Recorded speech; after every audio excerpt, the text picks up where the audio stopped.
Hi, That's So Hindu listeners. This week we've got another one from the archives, an interview I really enjoy doing with Professor David Haberman, where we talk about how Hindus have brought trees, stones, and mountains into our religious practices. This one was originally published on September 7th, 2023.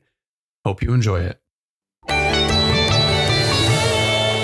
Hi, everyone. Welcome to That's So Hindu, the podcast brought to you by the Hindu American Foundation. I'm Matt McDermott. In this episode, I'm speaking with David Haberman, Professor Emeritus at Indiana University in Religious Studies. David has done much of his work on the culture of Braj and in Varanasi. We're discussing two of his books, both published by Oxford University Press, People Trees and Loving Stones, which document how Hindu worship embraces nature in a deeply personalized way. It's a fascinating and timely topic, so let's get into it. Hinduism in the environment is often talked about in big terms. This is something we're both familiar with. We've been to many conferences, and I feel like I've heard, with due respect to all my fellow commentators, the same presentation several times. But I think what your work does in particular is shine a light and document the reverence, the relationship that exists in Hindu communities for what most people in the West regard as inanimate objects. In two books, you talk about reverence for trees, for stones, and for mountains. So that's what I'd really like to go into today because there's a through line in these. You start off People Trees, which is your book. It's almost a decade old now, with this question, and I think it also applies to your more recent work, Loving Stones. You say, you ask, what is a tree? Or perhaps we should ask, who is a tree? The difference between the two questions is significant and culturally determined. The notion that a tree is a sentient, animate being with whom one can have a meaningful relationship is quite alien to most people in the West. So with that in mind, what then is the Hindu view of trees and stones and mountains and that relationship? How is that so different? And how does this fit in with the Hindu relationship to the nature and the environment more broadly? Yeah, and are you asking how is it different from more Western conceptions where the tree is an object, or how? Yeah, I mean, not the difference between those. We can get into how that plays out, but you present it in the book as a concept that's totally alien, and most our listeners are all around the world. So, what is this Hindu conception? And then, if you could contrast it with for people that, it may not be obvious to them. How is this so different and how does this play out? Yeah, well, I think that's a great question. The differences are great in some sense, in that I write primarily for an American audience, and the idea that a tree is a sentient being with whom you can have a significant, mutually beneficial relationship is there on the periphery of American society, but it's not a dominant idea by any means within the United States. And I was interested in studying stones because the idea then that a stone or a sacred mountain is a sentient being with whom one can have a significant relationship is really alien to the great majority of those, particularly who come from European ancestry in the United States. And I'm interested in that because as a lifelong student of religion, and really religion around the world, I've come to understand that nothing is naturally anything for human beings. That is, that we tend to see the world through a particular cultural lens. So that cultural lens determines our perception of the world and therefore our experience in and behavior toward the world.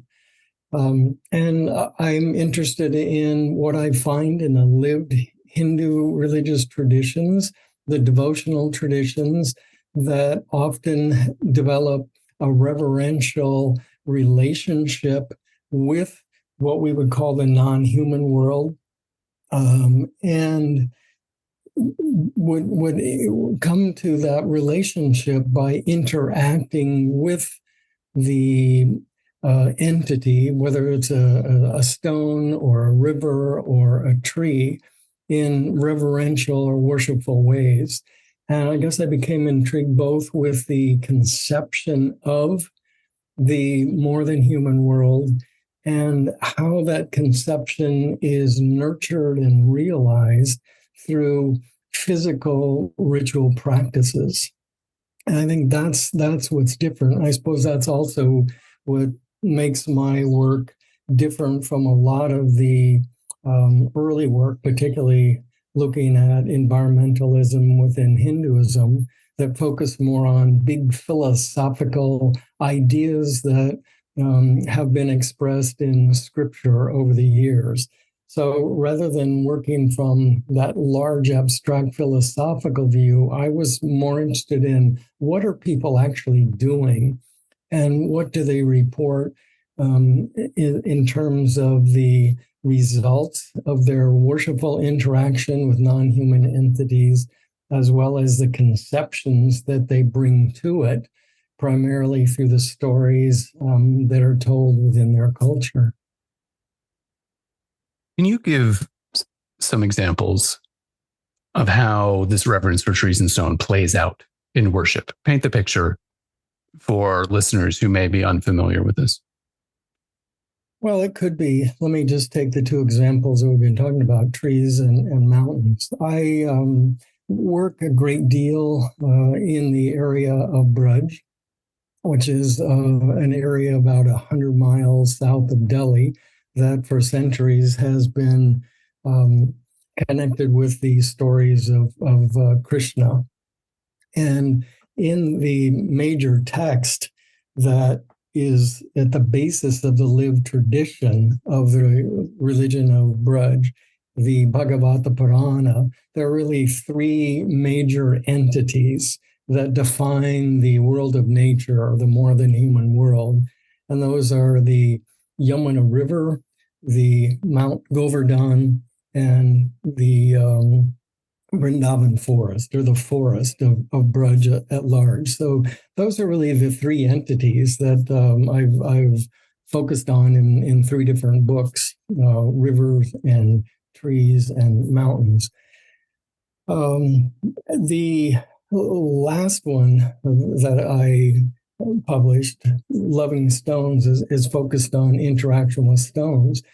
So this comes down to what I mean by worshipful interaction in the Hindu religious tradition, or puja, involves physical offerings. And this is a case of sacred trees also. They might be offerings of flowers, they might be offerings of fruits, they might be offerings of songs and hymns or incense, or in the case of trees love the offering of water for obvious reasons. But these are gifts that are given to a natural entity like a tree or a stone out of a gratitude for what comes from all that. And I became always interested in both the cases of trees and stones, with the dressing up of a tree or a stone in a fashion that even includes the application of a face that is very much human-like. And what is typically called in literature anthropomorphic techniques. And anthropomorphism, so again, putting a face on a tree, and in the case of tree worship, I focused a great deal on tree worship in Benares. Neem trees, for example, are identified as an embodied form of the goddess called Nimamai, or it could be a form of Durga or Shitalama. But a face of the goddess on that tree, and the face is placed there as a way to, with additional ornamentation, with a way then to honor the goddess in that form, to beautify her, to worship her through that loving act of dressing her up. But they also report that the face, the ornamentation, and particularly the eyes, allow the deep, intimate relationship to develop, the contact. That is, that we as human beings are hardwired from birth to connect with another being in an intimate way through the eyes, whether that means a child looking into the eyes of the mother, a mother looking in the eyes of her child as she's nursing that child, or lovers looking into each other's eyes in that moment of loving contact. These are all ways then of enhancing the connection with some non-human entity.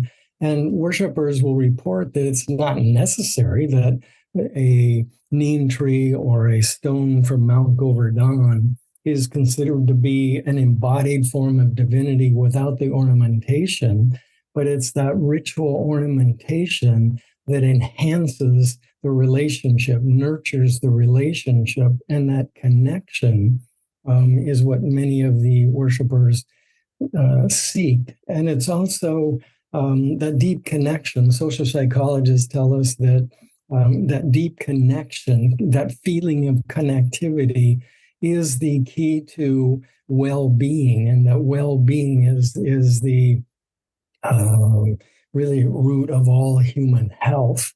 But in addition to developing that sense of deep connection with, let's call it, an ultimate reality through a particular embodied form of divinity, like a sacred tree or a stone from Mount Govardhan, it leads to a protective response. When we feel love for a person, and these are persons within the religious context that I'm speaking of here, when one loves a person, then one cares for that person. So that love has two functions here. Love, when we love a person, when we approach a person in a really harsh fashion, they tend to hide themselves to draw back from us. When we approach a person in a loving fashion, they come out and they reveal themselves to us. So there's that revelation of divinity in the world that comes through loving interaction, but it also leads to a caring relationship with that embodied form of divinity or the natural entity, and a desire to conserve it, to take care of it. I'm glad you went into the personalization part of it, because I was anticipating another question I have. Early on in Loving Stones, well, early-ish on page 63, when I was going through it, I wrote down, and I think I paraphrase this, but I think it's a statement that deserves some unpacking. Paraphrasing, you say something along the lines of, stone worship is no more or less absurd than any other kind of religious practice. You didn't intend that as demeaning of religious practice nor the worship of stones. But I think that that's fairly provocative, considering how many people in the West probably, or people in the West that don't have exposure to Hindu culture and Hindu practice or animist practices, to someone dressing up a stone and using it for worship and connection. Can you expand on that statement? And forgive me if I over paraphrased it. And let me hear just again the demeaning. Well, you say if stone worship is no more or less absurd than any other kind of religious practice. Okay. So I could see someone saying that, here's this author saying that religious practice is absurd. And I know you don't mean that. I don't mean that at all. But I could see, I tend to look at things sometimes through a skeptical mind. You're saying that this is just as valid as anything that anybody says is religion. That's correct? That's the point, that it's just as valid. And in a way, I don't want to make an ultimate judgment that this religion is right or this religion is right, and others are wrong. I'm in my attention to the worship of Mount Govardhan. What I'm really trying to do is to, and again, this is addressed to an audience for whom this is very alien, is to make it less alien, to make it familiar, to make it understandable to a point where one could even appreciate that. And could one have access to, through some means, understanding the world in a larger sense than one comes to experiencing the world through the rather limited lens of a particular socialized perspective.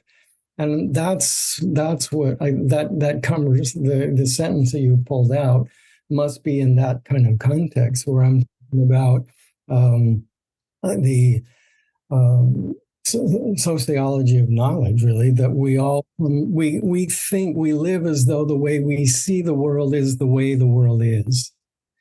And yet, I think when we look at other cultures and spend time taking them seriously, we come to understand that everyone feels that way, and that there are many different ways of being human.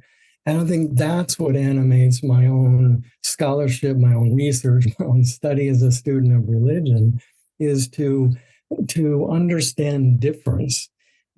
Because I think that's what expands our world. So there, I'm really trying to say that as a person thinks of their religious perspective as being the natural one, the right one, the ultimate one, others do also. And what I'm trying to do is to create a kind of a groundwork where one can accept the proposition and the lived reality of another conception of the world in which we live. Thanks for that. You mentioned this before in passing in this interview, but I think we should go back and go into it a little bit more for listeners. You use the phrase like an embodied divinity. And this is something you highlight, the distinction between the notion that mountains have a sacredness. They're the abode of the divine, is a phrase I tend to use. And that's something that you see in the West. People get inspiration and say, oh, this is a sacred place coming from somewhere. But with certain mountains in India, they are considered an actual embodied form of divinity. Can you parse that for people so they get that distinction? We're talking about an actual embodied form of God that is great, that's greater than just the idea of mountains having a sacred quality to them. Well, I think this is the crux of the matter in many ways, and this is what makes something like worship of a stone so alien, is that the United States is still predominantly, whatever religion one identifies with or not, the society is still predominantly shaped by Protestant Christianity. And one of the major architects or leaders in the development of Protestant Christianity, John Calvin, writes very clearly in his work that any visible form of God is an idolatrous notion. So that there's a development within Protestant Christianity of what is called spiritual worship. And it's a mental, spiritualized form of worship for the most part. And again, fine, that's a religious conception that many relate to. But we're talking about something quite different here. And if we're going to take the proposition of reality seriously on the part of those who are worshiping something like a stone from a sacred mountain, then we have to open to something else. And one way of putting this is that within a lot of the Abrahamic traditions, the language of symbolic representation makes a great deal of sense. So that if we were to walk into, let's say, a Presbyterian church, a church which is greatly influenced by the theology of John Calvin, we won't really find much artwork. We're not going to find a great deal on the walls compared to, say, a Catholic church in Italy or Spain or Mexico. So it's a rather stark environment, but it's likely we'll find, let's say, a wooden cross. That wooden cross, I think, is well explained through the language of symbolic representation, where the wooden cross itself is the symbol or the signifier, to use linguistic language for this. And that which it points to, Christ, what Christians have been arguing about the meaning of for a couple thousand years, is the important part. But if one were to worship the wooden cross itself as Christ, that would be highly idolatrous. And that is a great sin within that theological framework. That makes sense for coming to understand the wooden cross in a Calvinistic church. That doesn't work when we look at something like Hindu notions of embodied forms of divinity. So I think one has to realize that, again, to step outside of a certain interpretive framework when we're looking at other religious traditions. But that's so when I look at a lot of 19th century, what I call colonial scholarship, and my go-to person for this is Edward B. Tyler, who held the first position in cultural anthropology at Oxford University. He explains what he calls idolatry. For him, too, Tyler was interested in laying out a a hierarchical scale so that he could judge where a society belonged on a scale from civilized to primitive. And this was part of the justification for colonialism, because colonialism claimed that it had the gift of civilization to offer the world. And therefore, societies that are identified as being primitive societies are those societies that can be justified as needing the leadership of colonial rulers. And so that his schema for placing a society on his hierarchical scale, and you can guess what the top of it is. Top of it is basically the society of Western Europe and Northern America. And he was able to place a society on that scale using his typology of religion. And what he says in his writing is that the greater the circle of sacrality for a particular society is an indication of their primitive nature. So that means that the civilized position involves a very narrow sense of sacrality. And therefore, something like an embodied form of divinity, a mountain, a tree, the natural entities such as those would be a sign for him that this is a very primitive society. And he actually calls this is a form of idolatry. And in my book, particularly the Loving Stones book, where I'm looking at worship of a stone, which Tyler calls the most idolatrous act possible, where stone worshipers and stones are on the very bottom of the hierarchical heap of his judgment. He calls that symbolic representation gone awry, so that it's seen as there's a collapse of the symbol and the symbolized. And this is the great mistake of the primitive mind. But if we want to back away from that colonial judgment of other societies and look for just difference rather than wrongness, then it opens up another possibility. Symbolic representation is one. And I gave the example of, I think it works fine to understand what's going on the wooden cross in a Presbyterian church. But when we look at Hindu understandings of the nature of the world, where everything is Brahman and Brahman is everything, or everything is God and God is everything, then we break out of that dualistic world that is at the very foundation of a lot of the Abrahamic religious developments. And again, I'm trying to say this in a way it's not right or wrong. But if we want to understand in a deep sense other religious traditions, it means moving beyond that fixation on our own ways of seeing things and opening up to something else. So that within a Hindu conception of a sacred tree or a sacred stone, that's not a symbol of the divine, but rather it is an embodied form of the divine. And that statement does not eliminate the understanding that there is a great deal beyond that very particular form, but it doesn't deny the particularity of the infinite also. And I think for me, it's useful to begin to ask the question, that pertains to the nature of the infinite. And that is the infinite somehow opposite from the finite?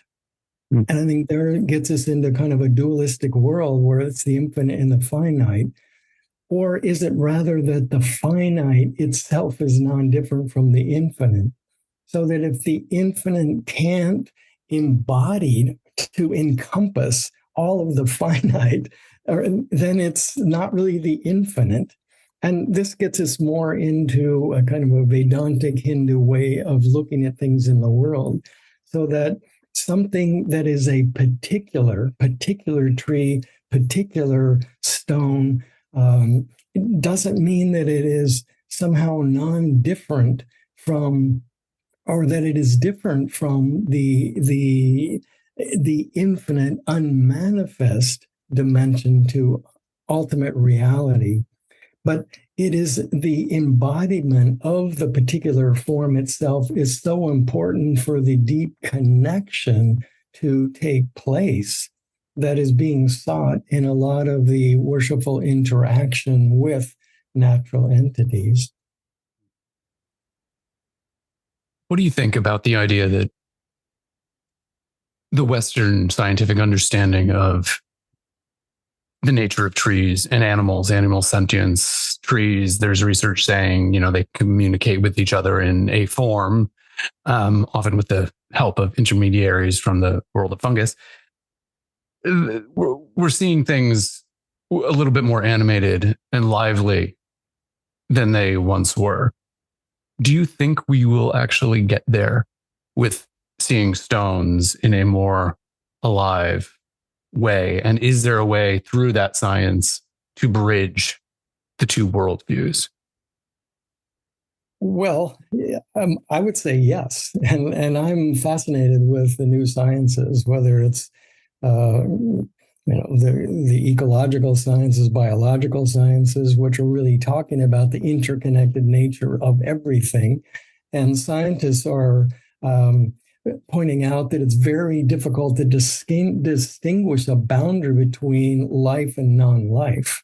That it tends to be much more of an organic understanding, a shape-shifting understanding of the world of matter, or whether it be through the new physics in some sense that we're seeing, but I think the idea of interconnectedness is coming into the very heart of a lot of science research these days, so that it's not difficult to find stories about animals communicating with each other, or animals can do this, elephants can do this.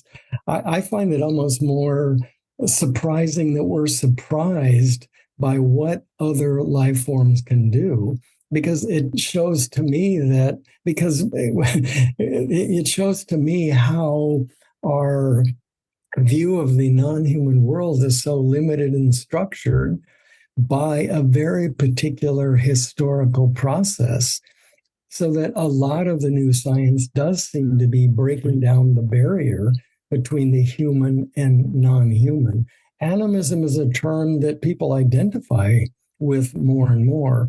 Anthropocentrism was called a sin not that long ago, but with people like Jane Goodall and her study of chimpanzees in particular, kind of an opening up of that world has certainly begun and is happening more and more rapidly, so that ethologists, those who are studying animal behavior, are using some of them words like anthropomorphism.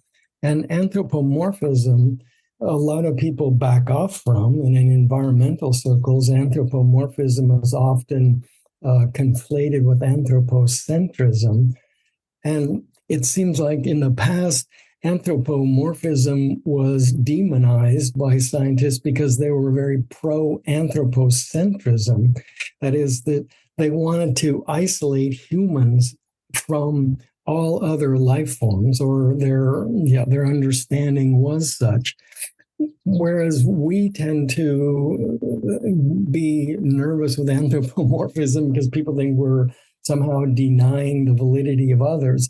I see anthropomorphism as a way of recognizing the affinity between humans and many other life forms. So maybe just a wrap up. In some sense, I think it's the reconsideration of anthropomorphism in some of the ecological sciences or animal behavior studies that are going on. And in the field of botany, understanding that trees are communicating with each other. And I'm interested in the way that trees and humans can communicate with each other. And there's lots of examples, there's lots of stories of that kind of behavior or possibility there also. That could be an entire other podcast. Thank you so much for speaking with me in the last half hour. If people want to find out more about your work, what's your preferred bookshop for purchasing them? They're Oxford University Press, I believe. And where can people look up more about you? Well, I guess, I would start with the books that we've been referencing. I had in some sense, I consider it to be a quartet. I came to understand human interaction with the more than human world first through a study of a pilgrimage that took place in the land of Brudge. And that's where I understood two things. One, that all land is a storied land. The people tell stories that connect them to that land. But also in the case of Brudge, the pilgrimage area that I was studying, people identify the entire land itself as an embodied form of divinity. And I express all of that, the pilgrimage and the notions about that land in a book called Journey Through the 12 Forests. That one is an Oxford University Press book. I also have done a study of sacred rivers. River of Love in an Age of Pollution was published by University of California Press a while ago. And then People, Trees, Worship of Trees in Northern India, back to Oxford again. I think that was published in 2013.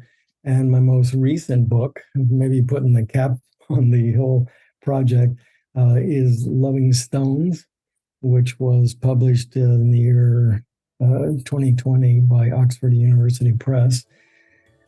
So I think any piece of that someone might be interested in, those would be places to go to. Well, that's it for this episode of That's So Hindu. If you enjoyed this episode, please share it now with someone who you think will like it too. Please also like, follow, and or subscribe to this show on whatever platform you're listening to it on. You can help ensure that more of these get made by making a donation to HAF at www.hinduamerican.org/donate. Thanks again for listening.